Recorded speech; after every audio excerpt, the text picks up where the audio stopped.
Welcome to the Adding Wall Assemblies tutorial for the Impact Estimator for Buildings. I'm going to continue with the project which we started in other tutorials.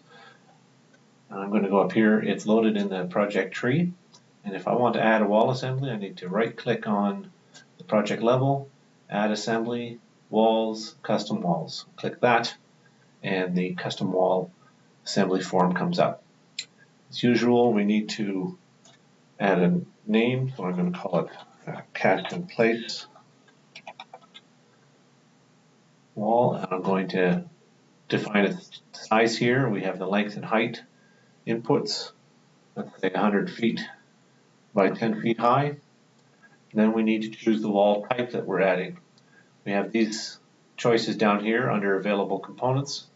I'm going to choose a cast in place or a poured concrete wall, and if I double click on that, another wall will come up, another form, will come up. And here we can choose our concrete strength type, let's say 4,000 psi, the rebar size, number 6 rebar, the thickness of the wall is 12 inches, and a fly ash concentration of, let's say, 25%. We can choose units down here if we want to. We'll leave it as imperial. So I click OK here, and we have a cast in place wall added to our used components. Now that defines the overall size of our wall. We may have some openings to define, and that's done up here in this tab, and we click openings, and here we have windows and doors selection now. The windows we have to define here with the number of windows in the total window area. The total window area is all of the windows added up. So let's say we have 3 windows and they're 15 square feet each.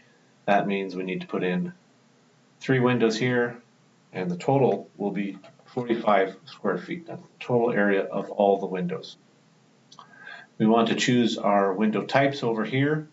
There are fixed and operable windows. Operable windows can open, and they have more framing materials and cranking materials, etc. So we're going to choose operable here.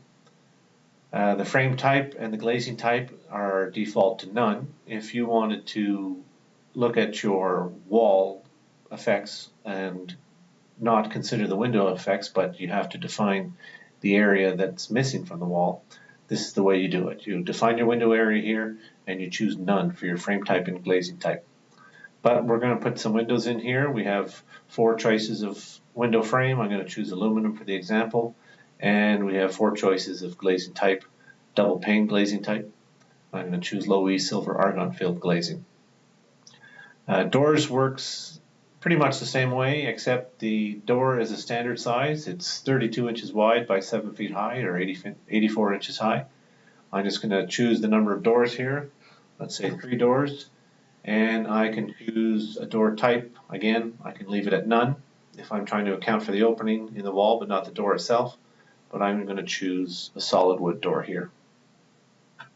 Both with windows and doors.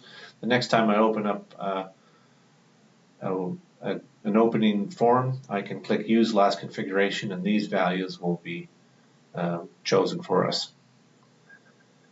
So we've defined the size of the wall and the size of the openings. Now we probably want to put on some sort of envelope materials. So I click on the envelope tab, I go up here and click Insert, and I have the assembly group walls defaulted here, and there's 5 different envelope categories here, and then under each category there's the number of materials. So for cladding, let's add some vinyl siding to this wall. There's nothing else to choose here. We can click OK, and vinyl siding is added to our selected envelope components. If we want to add some insulation, I can click in here, go to the envelope category, choose insulation, choose an insulation type. Let's go with polyisocyanurate foam board. And we need to decide the thickness of insulation we're going to put on. I'm going to choose 2.5 inches, and I click OK, and the polyiso insulation will show up here in our selected components. The thickness is in brackets here. It's expressed in millimeters, but that is 2.5 inches right there. So we've defined our wall size, our wall type, our openings, and our envelopes, we can click OK here. So our wall assembly group has been added to our project tree. The wall we've just modeled is added below that. And in brackets here, our summary measures in tree are showing the new total for global warming potential. So that particular wall has added almost 17 tons of GWP to the wall section, and the wall section is added to the total of the project itself. So we have 17 plus 4.5, we end up with 21.5 tons of GWP. Another quick check here with the bill of materials. I'm going to click on reports and the bill of materials button. And you see here our bill of materials has increased. We have the aluminum for the windows here. The EPDM membrane is part of the window assembly. The glazing is here. The nails have increased. The polyiso foam board that we added is added to the bill of materials here. The concrete, the fly ash concrete, average fly ash concrete, excuse me, and the rebar are there from the foundation assembly. The new concrete with 25% fly ash is added for this wall, but the rebar has also increased because there is rebar included in the cast-in-place wall. The vinyl siding is added. The small dimension softwood lumber is from the doors. The doors also include some latex paint. So you see that not only are the materials that we've specifically chosen added, but the software also assumes some other materials depending on what choices you make. So I'm going to close the bill of materials and the reports box. Let's say for a minute that we've changed our mind and we don't want a cast-in-place wall, but we want to replace it with something with the same wall of the same size. I can click here, double-click here on the assembly, and the same box shows up, and I've got all this information here, but I want to change my wall type. So let's say I want to change it from cast-in-place concrete to concrete block. I can double-click on concrete block here, get a name here in this form of concrete block 1. There's only one choice to make, the size of rebar, let's say number 5 rebar, and I'm going to click OK.